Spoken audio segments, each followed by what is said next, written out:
Gracias, Doctora, doctora. ¿cómo están?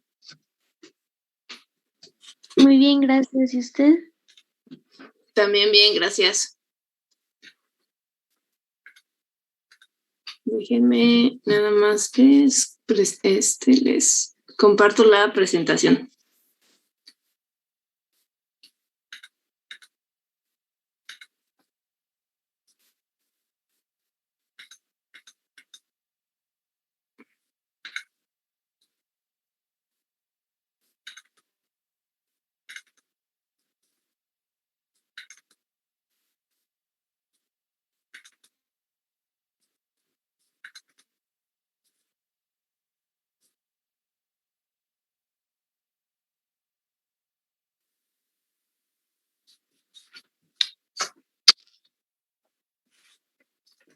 Listo. Entonces, déjenme les comparto la presentación.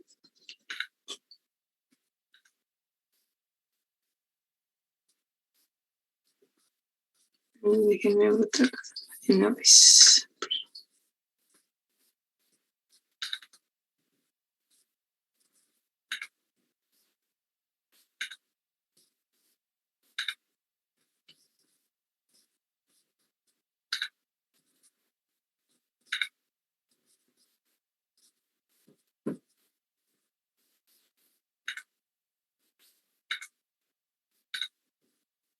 Ahí está.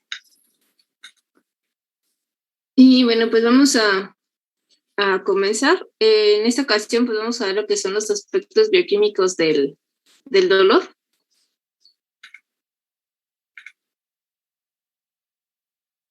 Ahí está.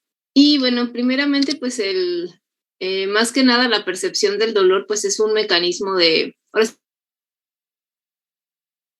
El dolor alarma, sobre todo para proteger al organismo de cualquier daño y también para pues aumentar la supervivencia. Entonces, el dolor en sí es un mecanismo de defensa que va a servir para, así que como un medio de protección para el organismo. Más que nada la definición de lo que es el dolor, pues es un conjunto complejo de experiencias, sobre todo son experiencias sensoriales, pero también se incluye lo que son las experiencias emocionales y cognitivas, que son desagradables para el organismo. Estas sensaciones pues van a ser provocadas ya sea por un daño tisular, y este daño tisular puede ser real o inclusive percibido, en este caso, por ejemplo, en el caso del miembro fantasma, por ejemplo, puede ser real o en este caso percibido y que se manifiesta por ya sea reacciones psicológicas de comportamiento y autónomas. Entonces, básicamente lo que es el dolor es una experiencia sensorial y emocional debido a un daño tisular. O como les digo, o un daño también, ya sea un daño tisular actual o un daño potencial, o también un daño, ahora sí que descrito en términos de dicho daño. Esa es una de las definiciones de dolor. Desde el punto de vista fisiológico, el dolor más que nada se define como la excitación de los nociceptores, que ahorita los vamos a ver, de los nociceptores y sus vías de la señal. El dolor pues se desencadena ahora sí que es una sensación desencadenada por el sistema nervioso central. Entonces, el dolor se clasifica en dos tipos principales, con base en la velocidad de transmisión, en lo que es el dolor rápido o agudo, que más que nada es un dolor ocasionado ya sea por una lesión o por un proceso inflamatorio. Y aquí la característica pues es que, ahora sí como su nombre lo indica, es rápido, lo vamos a percibir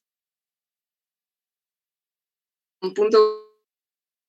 Y también tenemos el dolor lento o crónico, que persiste más allá del periodo de curación. Aproximadamente el periodo de curación se tiene de 3 a 6 meses.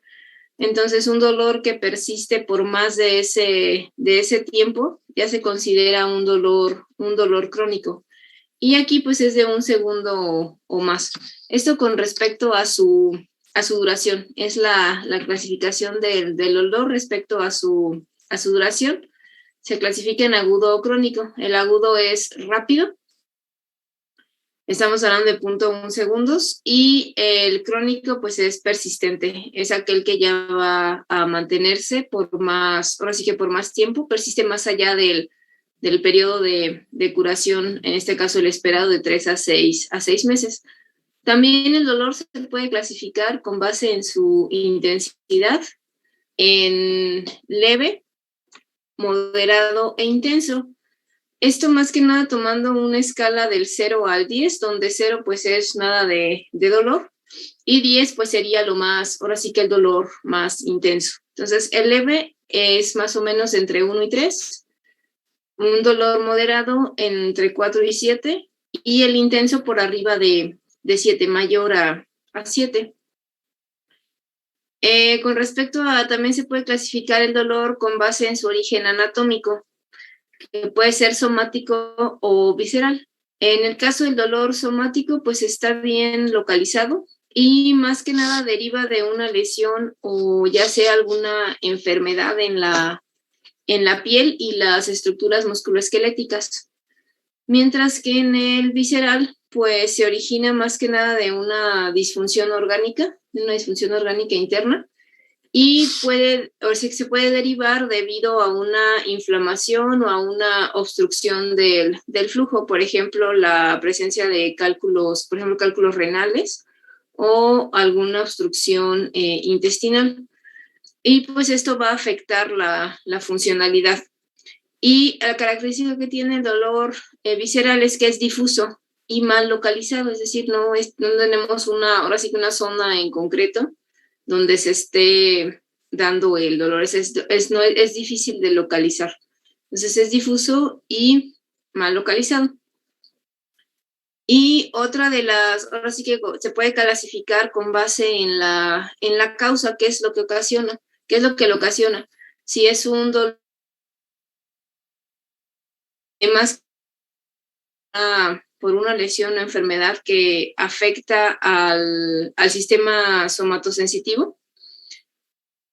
Por ejemplo, aquí entraría la neuropatía diabética o el dolor o el dolor radicular. En el caso de una causa nociceptiva, que es de una lesión o enfermedad que afecta estructuras somáticas, como la piel, por ejemplo, el músculo, los tendones, las articulaciones. El nociplástico, que es una nocicepción, más que nada es parte del nociceptivo, pero aquí está alterada la percepción, es una nocicepción alterada, a pesar de que no haya una evidencia clara de que exista una lesión tisular real. Los nociceptores están mandando la señal, entonces se percibe el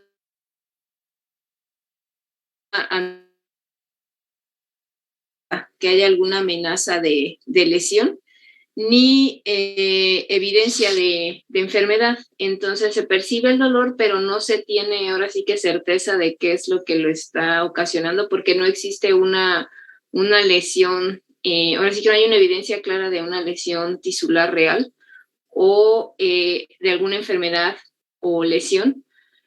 Ejemplos de es, por ejemplo, la fibromialgia. Y también tenemos ahora sí que la causa, el dolor mixto, que va a tener un componente tanto neuropático como nociceptivo. Un ejemplo de pues es el dolor ocasionado por el cáncer, que tiene un componente neuropático y un componente nociceptivo. Entonces, esas son las formas en las que se clasifica el dolor, ya sea con base en su duración, intensidad, origen anatómico y la causa. Aquí nos vamos a enfocar en este caso en el nociceptivo. Vamos a ver ahorita los nociceptores, en qué consisten y las características de cada uno de ellos, cómo se percibe el dolor.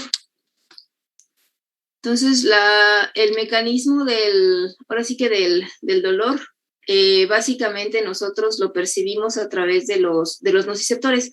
Y ahora sí que el percibir el dolor se denomina nocicepción.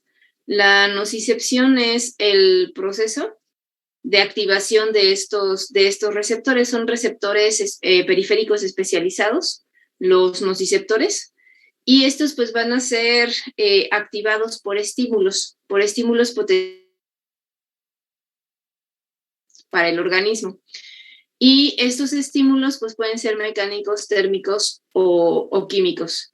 Entonces, estos nociceptores pues son los receptores periféricos del dolor, que por medio de neurotransmisores pues van a enviar su mensaje hacia la vía central. Es la forma en la que nosotros percibimos a través de los nociceptores, son neuronas especializadas.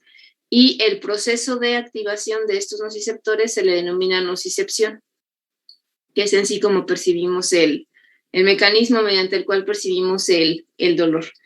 Y estos nociceptores pues van a responder a 3 tipos de estímulos: mecánicos, térmicos y químicos.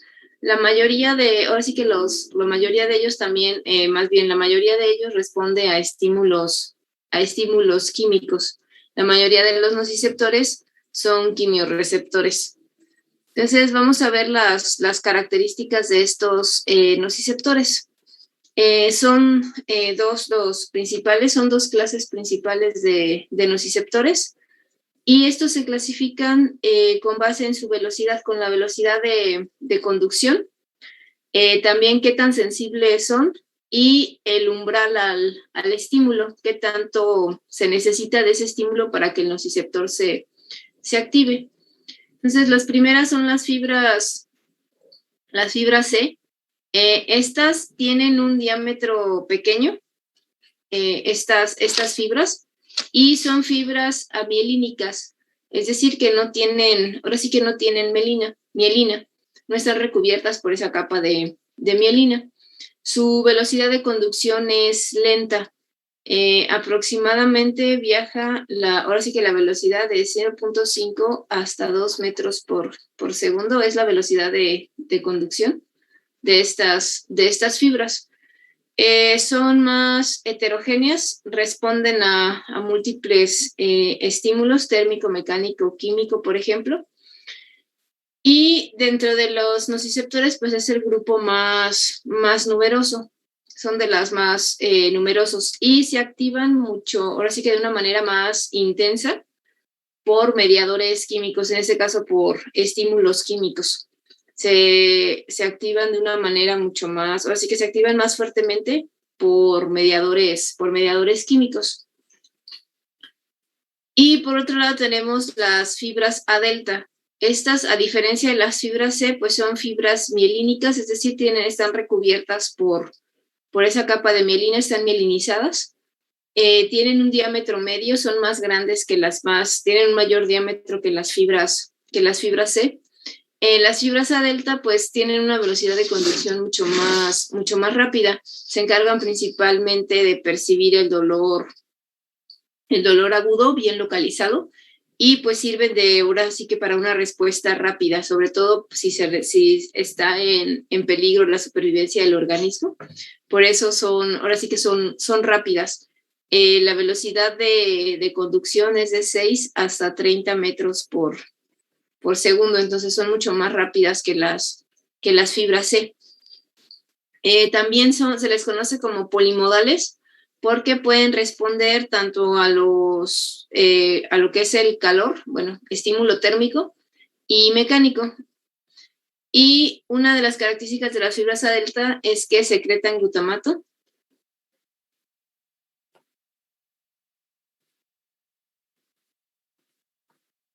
Y las fibras C secretan glutamato también.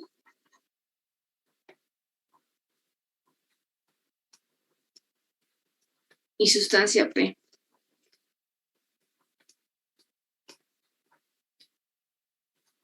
Secretan glutamato y sustancia P. Entonces, estas son las características de las fibras C y las fibras A delta. Entonces, estos nociceptores, las características que van a tener es que en sus terminales van a tener diferentes canales, que es lo que les va a dar ahora sí que esa sensibilidad a un determinado tipo de estímulo. Entonces van a tener diferentes canales. En las terminales de estos nociceptores van a tener canales, principalmente son canales iónicos que van a permitir el paso de iones, y dependiendo ahora sí que los canales que estén presentes en sus terminales, y lo mismo que para el caso de los receptores, que vamos a ver algunos, en el caso de los receptores, pues va a ser el estímulo que van a percibir. Entonces tenemos canales iónicos como el TRPV1, el TRPA1, y estos de aquí son canales de sodio, son canales para sodio que son sensibles al voltaje. Entonces, dependiendo los tipos de canales, pues va a ser el estímulo que van a estar percibiendo. Por ejemplo, en el caso de la activación por calor, este es el receptor que se tiene para el calor, el TRPV1, V1, perdón. Estos son canales iónicos. El TRPV1 sensa lo que es temperatura, está enfocado en lo que es temperatura, ya sea calor o, sobre todo está principalmente para calor. El TRPM8 es para frío. Entonces TRPV1 es para temperatura, y también se ha visto que está implicado en la percepción del dolor causado por efecto de la temperatura, y también causado por alguna lesión. El TRPV, en el caso, por ejemplo, de los nociceptores que están implicados en la percepción del calor, pues tienen este canal iónico en su terminal. Y bueno, aparte hay otros canales que no son de este tipo, del tipo TRPV, del tipo TRPV-V1. En el caso de los que sensan frío, de los nociceptores que van a percibir el frío, tenemos también canales de sodio, y aquí tenemos a esta familia de canales, el TRAK y el TREC1. Estos son canales de potasio que están implicados tanto en la sensación, ahora sí que para la percepción del frío, como también en el daño mecánico.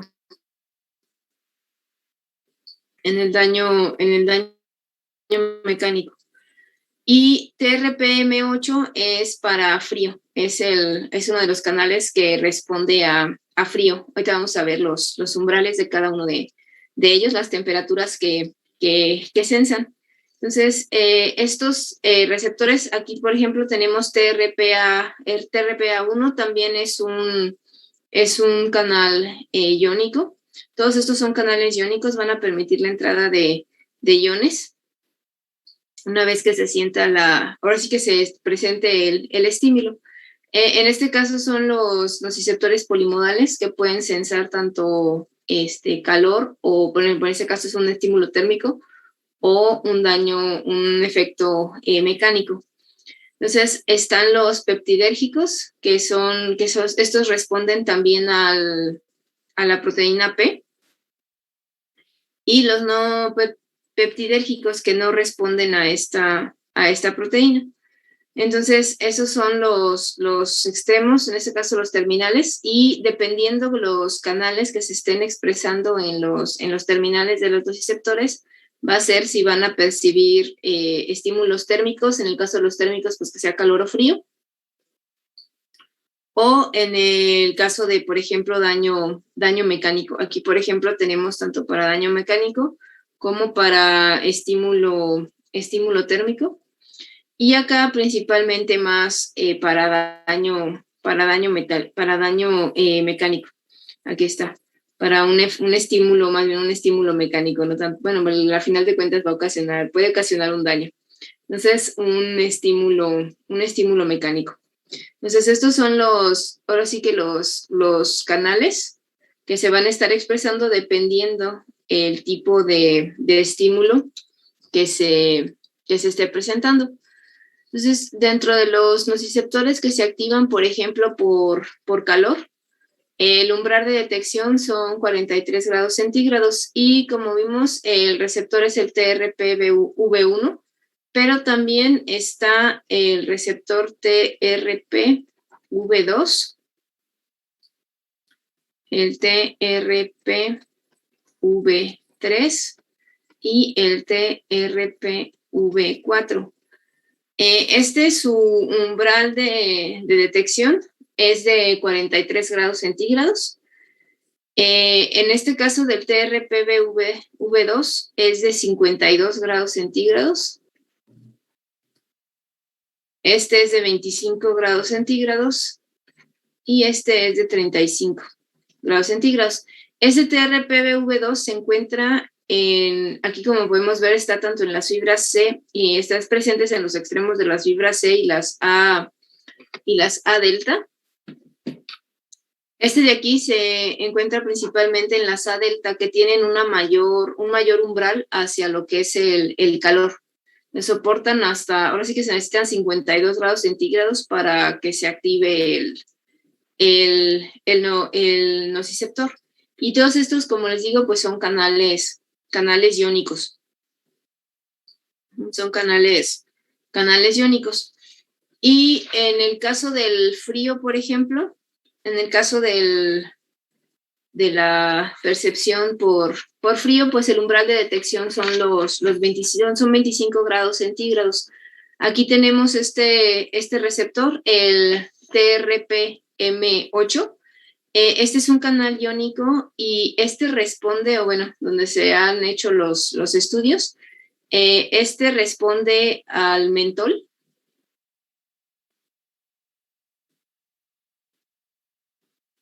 Y al eucalipto son compuestos químicos que dan esa sensación de frescura. Nosotros los experimentamos, por ejemplo, en los dulces o en los chicles que tienen mentol o eucalipto, esa sensación de frescura, por ejemplo, en la boca.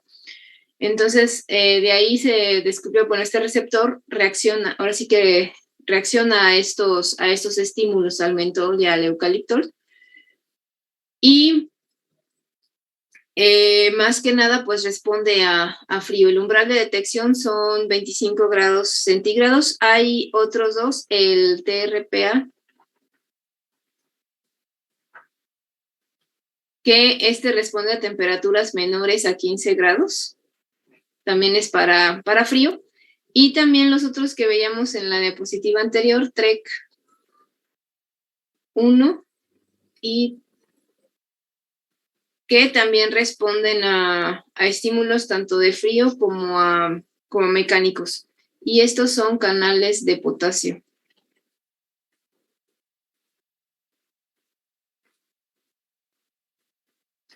Estos son canales de potasio. Estos son algunos de los receptores que vamos a tener en los extremos de los nociceptores, y ahora sí que principalmente son canales iónicos.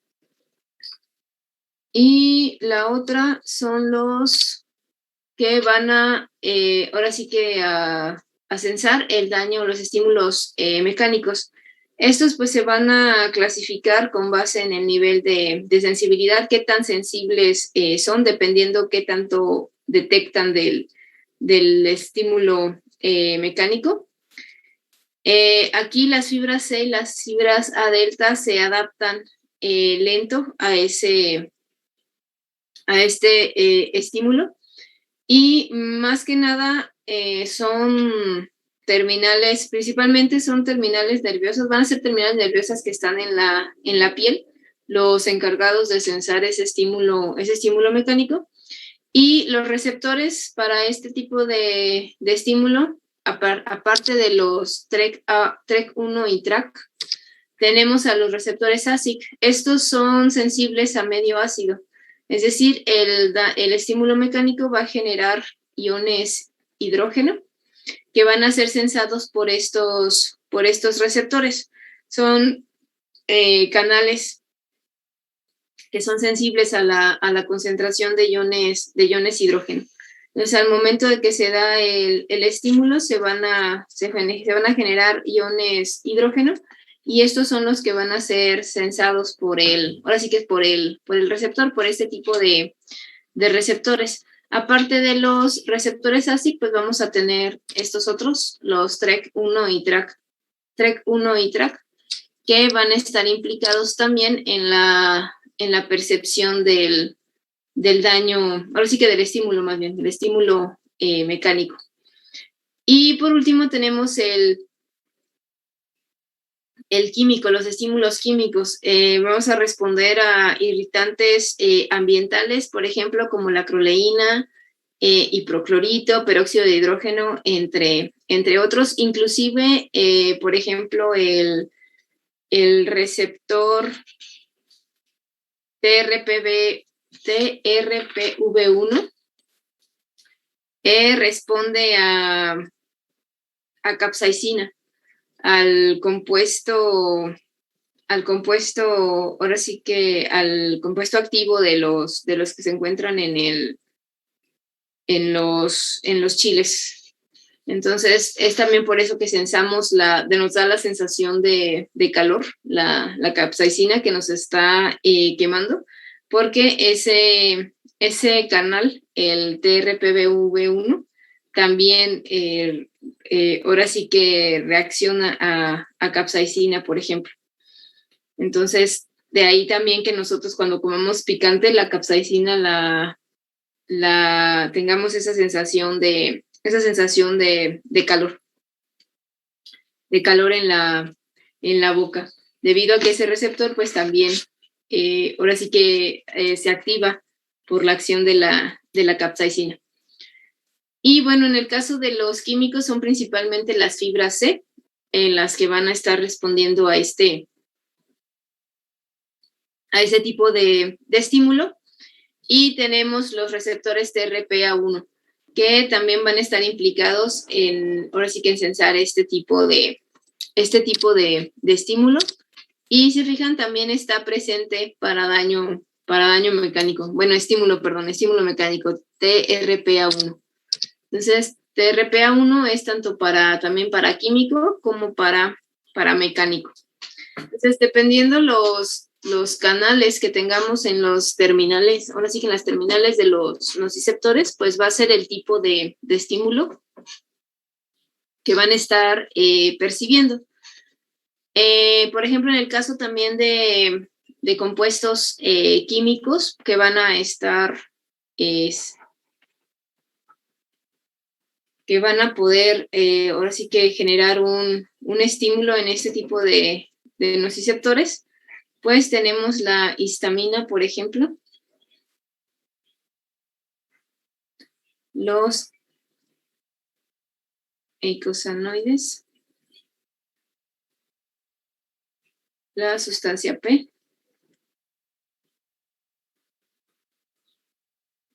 los iones hidrógeno, como ya los vimos en las anteriores, y algunas interleucinas.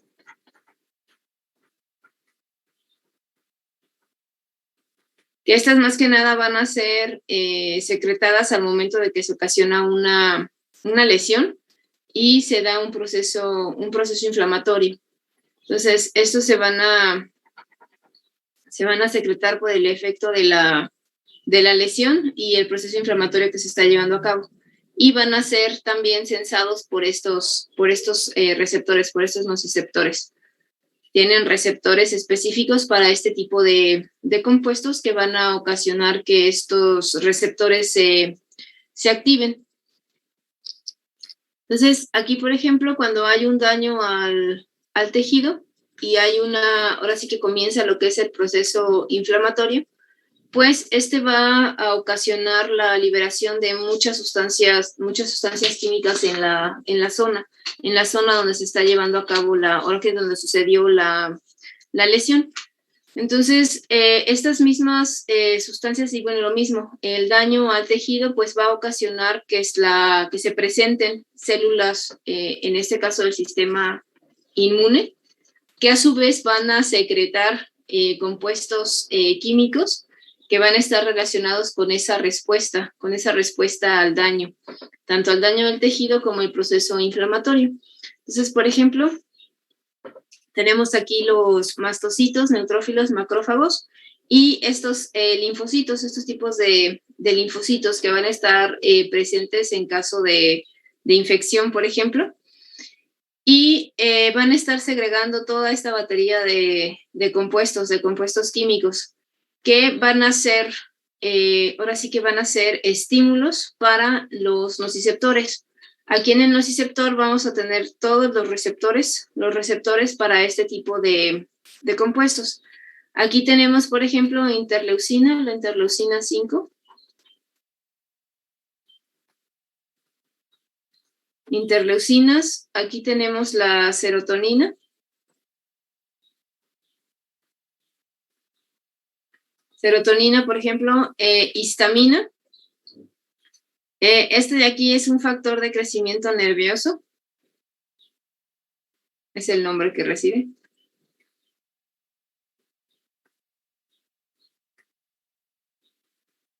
Nervioso. Tenemos por acá un leucotrieno.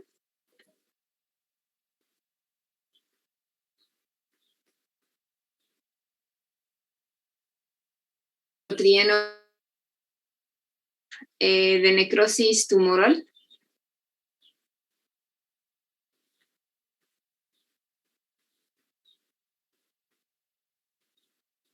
Esta otra es una interleucina, la interleucina 1 beta, interleucina 6.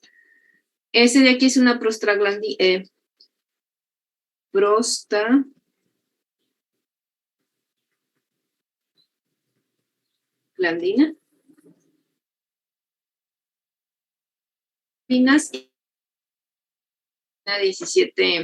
17A.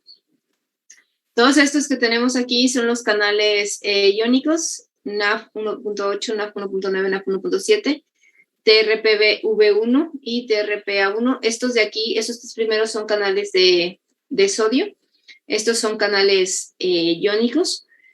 Y todos estos son los receptores para interleucina, los receptores para prostaglandinas, para los diferentes interleucinas, para el factor de crecimiento tumoral, para los leucotrienos, para el factor de crecimiento nervioso, para el receptor para la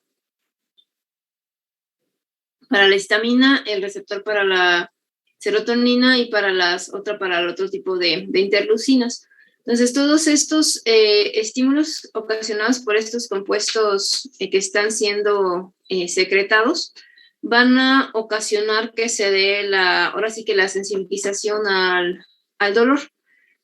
Aquí se puede generar lo que es la hiperalgesia, que es un incremento en la sensibilidad del nociceptor, lo que nos va a dar como resultado la percepción del dolor. Y esto más que nada es debido a un estímulo nocivo normal, es decir, que hay un daño, hay una lesión. Entonces se va a dar la sensación ahora sí que se va a transmitir la señal y nos va a dar la sensación de dolor, pero ocasionado por un estímulo normal, o sea, un estímulo nocivo que es dañino para el organismo, pero que es normal porque está ahí la lesión. Pero también puede dar lo que es la alodina. La alodina, que es el sentir dolor, pero por un estímulo que no es, en este caso es un estímulo que no es nocivo. A ver si lo escribí bien el término.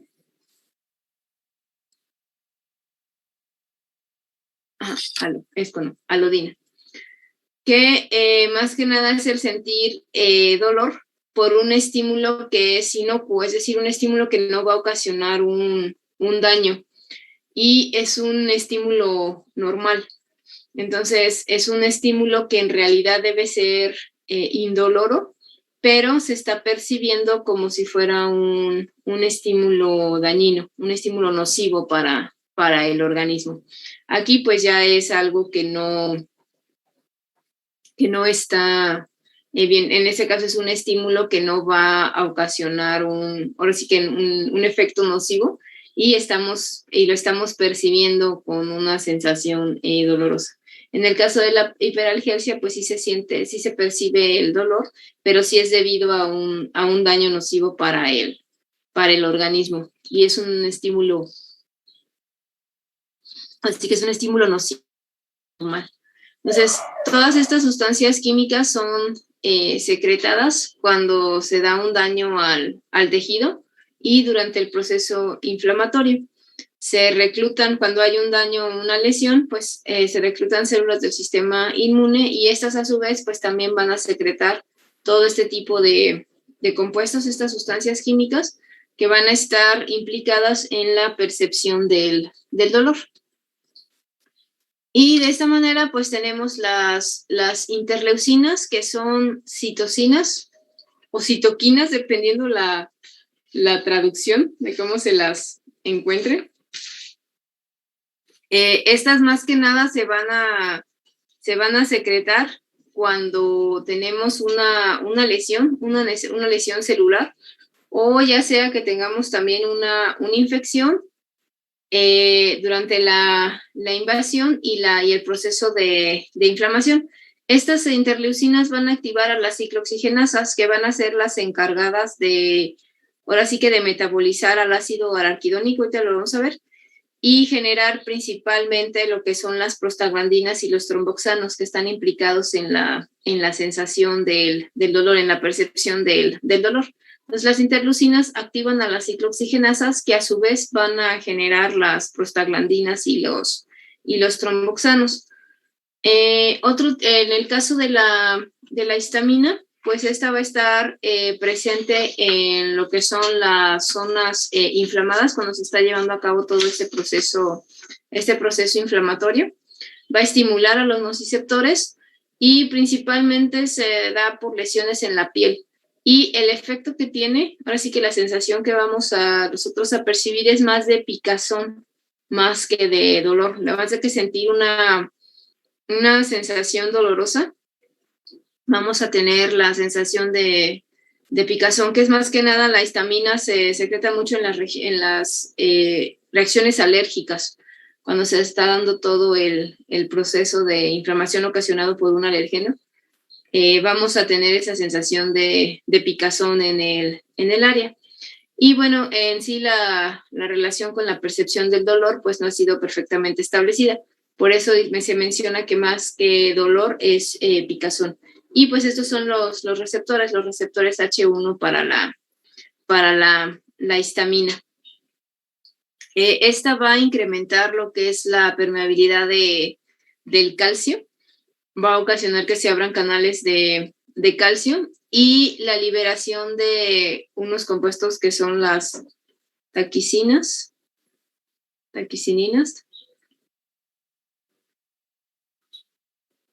y calcitonina,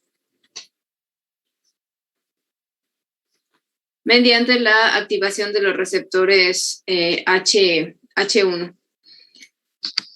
Los eucosanoides, estos eucosanoides son derivados del ácido araquidónico, que es un ácido de 20 átomos de carbono, y tiene 4 dobles enlaces. Aquí está la estructura del ácido araquidónico. Este ácido se encuentra en la membrana celular, por eso se secretan ahora sí que los eicosanoides, que son derivados del ácido araquidónico, van a estar presentes cuando existe alguna lesión, porque va a haber un rompimiento en la membrana.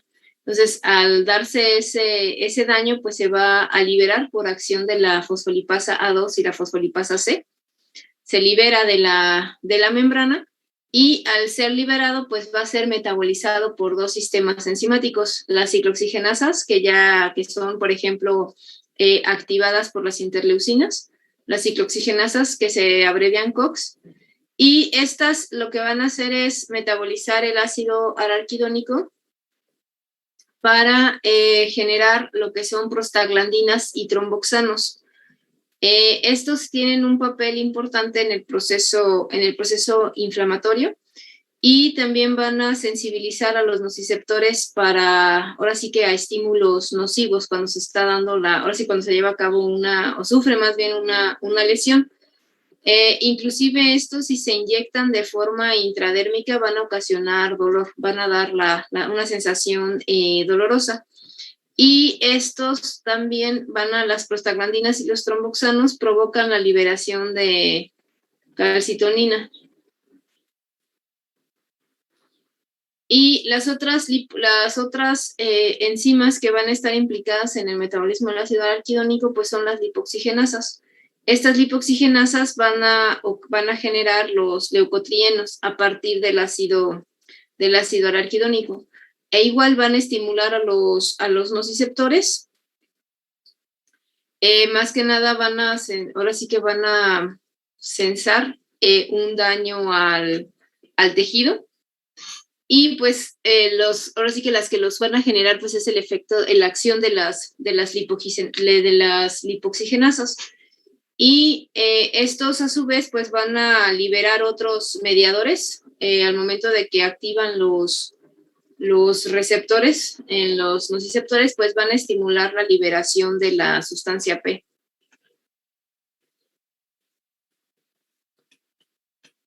Esos son ahora sí que los eucosanoides, que incluyen tanto a las prostaglandinas como a los tromboxanos y a los leucotrienos, dependiendo qué enzima esté metabolizando el ácido araquidónico.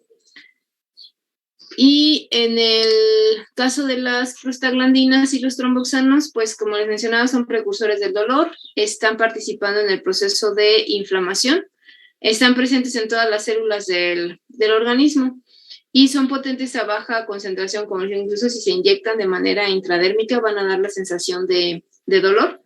Y pues la acción va a depender también del tejido en el que se estén liberando.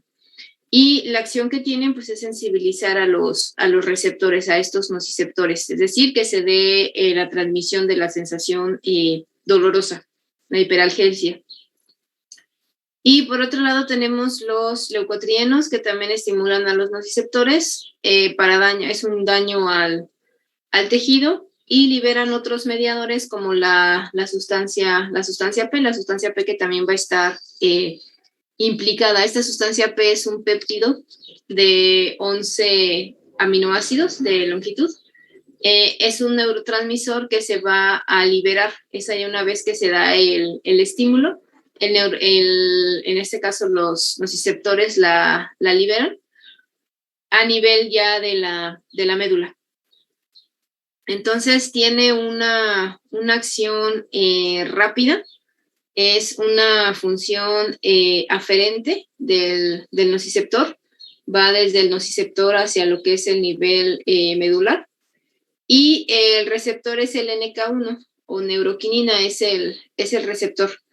Y la función en sí en la zona periférica no se conoce por cómo es que actúa la sustancia P en la región periférica. Está más conocido el mecanismo a nivel medular de este neurotransmisor. Y es el que va a dar, ahora sí que va a participar en la respuesta del estímulo. Se percibe el estímulo, esta sustancia P se secreta a manera de respuesta y posteriormente ya viene ahora sí que ya que se secreta, va a llevar la señal, pero ya a nivel medular. No tanto en la zona periférica. Y otro tipo de los compuestos que están participando pues es la 5-hidroxitriptamina, por eso de ahí el nombre de 5H, es la serotonina. Más que nada va a estar en el tejido dañado, es secretada tanto por las plaquetas como los mastocitos. y posee una acción tanto excitatoria como inhibitoria. Entonces, puede actuar como excitador para que se transmite la excitadora, como para que se transmita la señal, o inhibitoria para que la señal ahora sí que cese. Y pues estas células están implicadas o están involucradas en procesos inflamatorios y también en procesos alérgicos. En altas concentraciones, la serotonina también provoca dolor, y está también involucrada en lo que es la hiperalgesia inflamatoria, pues todo el proceso inflamatorio. Los receptores son el 5-HT1 y el 5-HT2, que están ahora sí que asociados a la sensibilización de los nociceptores, como vimos en la imagen, que están los receptores en los extremos terminales del nociceptor. Y, como les digo, excitatoria para la hiperalgesia e inhibitoria para la analgesia, el efecto contrario. Esto pues va a depender del sitio de acción, del tipo de célula y del tipo de receptor que esté presente. En el caso de la zona, en este caso de la periferia, pues contribuye más a la hiperalgesia que en el caso de la analgesia, Y pues estos serían algunos de los compuestos que se van a estar secretando en la zona de la lesión, y van a ser los responsables de que la percepción del dolor, de esa respuesta dolorosa. Entonces, ya para terminar, les voy a pasar un video. Por ejemplo, las COX, las ciclooxigenasas, son los blancos para los analgésicos, por ejemplo. Los analgésicos no esteroideos son blanco para ese tipo de fármacos, esas enzimas, para evitar que generen, por ejemplo, las prostaglandinas o los leucotrienos, por ejemplo, o los tromboxanos, perdón, principalmente. Entonces, déjenme les comparto la pantalla. ¿Alguna pregunta hasta aquí?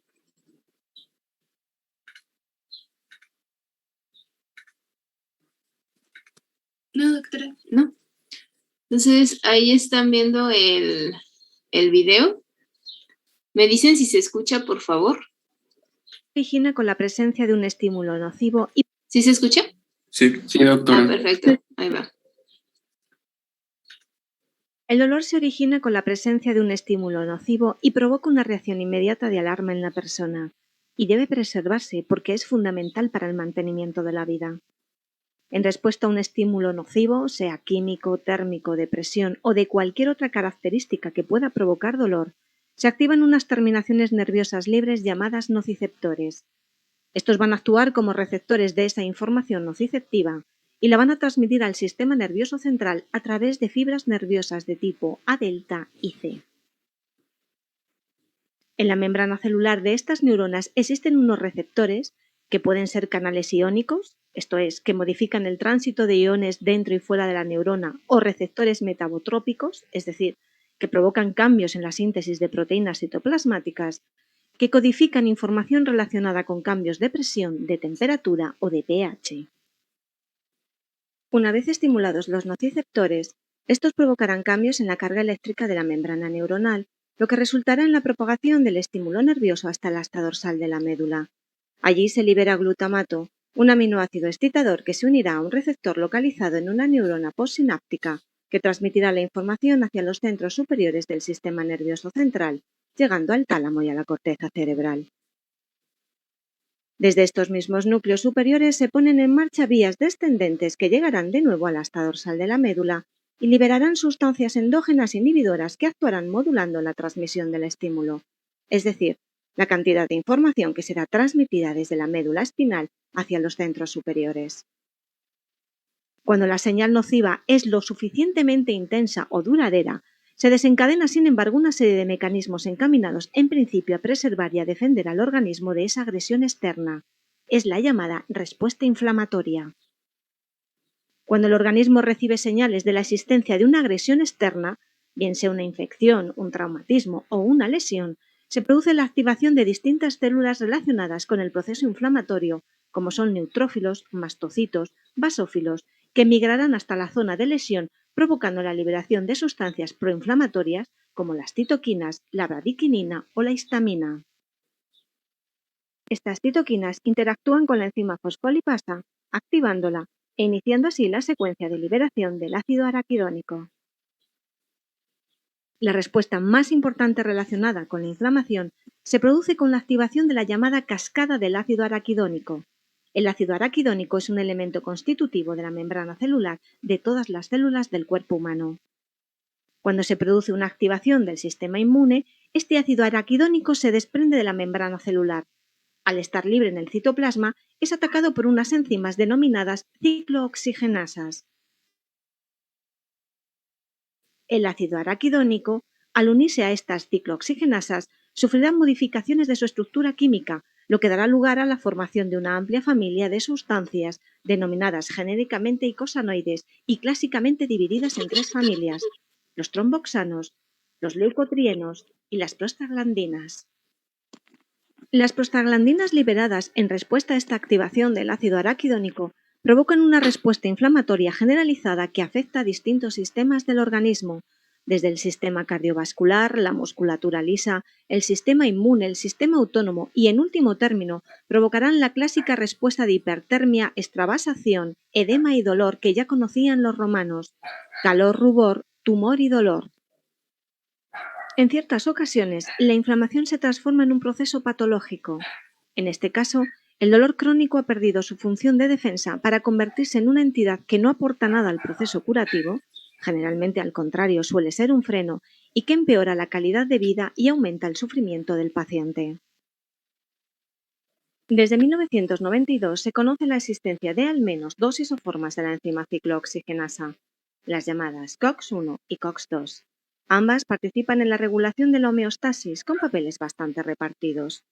La COX-1 es responsable de la síntesis de prostaglandinas determinantes en la función cardiovascular, fundamentalmente antiplaquetaria y antitrombótica, y en el tejido intestinal. La COX-2, aunque participa también en funciones relacionadas con la homeostasis, en el riñón, el sistema nervioso central, el endotelio vascular, el estómago, la próstata y los ovarios, juega un papel crítico en la respuesta al dolor, ya que se ha visto que se sobreexpresa, aumentando su expresión hasta 20 veces cuando se produce un fenómeno doloroso. La estructura química de ambas ciclooxigenasas es extremadamente similar. De hecho, el centro catalítico, donde se produce la transformación del ácido araquidónico en prostaglandinas, solo se diferencia en dos aminoácidos localizados concretamente en la posición 523. Así, donde en la COX-1 figura una isoleucina, en la COX-2 figura una valina. Esta diferencia, que en muchas moléculas podría pasar incluso desapercibida, tiene una repercusión determinante en la estructura de estas dos isoenzimas. La estructura tridimensional se modifica dramáticamente, creándose en la COX-2 un canal hidrofóbico más ancho y dando lugar a la aparición de un bolsillo inexistente en la COX-1. Desde hace más de 100 años se sabe que es posible bloquear farmacológicamente la ciclooxigenasa, impidiendo la formación de los eicosanoides y, por tanto, impidiendo el desarrollo del proceso inflamatorio. Es el mecanismo de acción de los antiinflamatorios no esteroideos, clásicamente llamados AINE. Estos fármacos se introducen en el canal hidrofóbico de la COX, impidiendo el acceso del ácido araquidónico y con ello la formación de las prostaglandinas. Desde el descubrimiento de la isoenzima 2 de la ciclooxigenasa, se buscó sintetizar fármacos que fueran capaces de bloquear exclusivamente la isoenzima 2, responsable fundamental del proceso inflamatorio, sin impedir el correcto funcionamiento de la COX-1. Así se crearon los antiinflamatorios no esteroideos selectivos o COSIP, que actúan igual que los AINE tradicionales, pero por su estructura química solo son capaces de bloquear la COX-2, interactuando con el bolsillo hidrofóbico inexistente en la COX-1. Pues aquí le vamos a detener.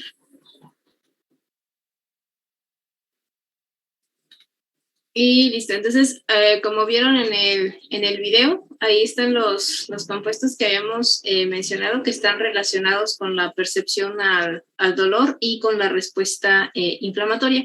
Y muchos de ellos, pues, son el blanco, sobre todo como vimos en el caso de las enzimas, son el blanco en este caso, de compuestos que van a ayudar o van a funcionar como tanto antiinflamatorios como analgésicos.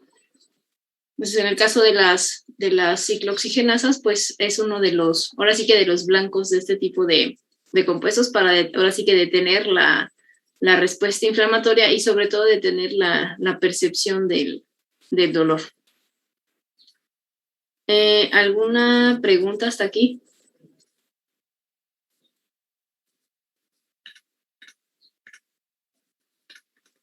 Creo que no, doctora. ¿No? ¿Todo bien? Bueno, entonces si no hay preguntas, aquí le dejamos. Esto sería todo. Gracias, doctora. Gracias, Nos doctora. vemos. Que tengan bonito día. Gracias, doctora. Bye, bye. Igualmente.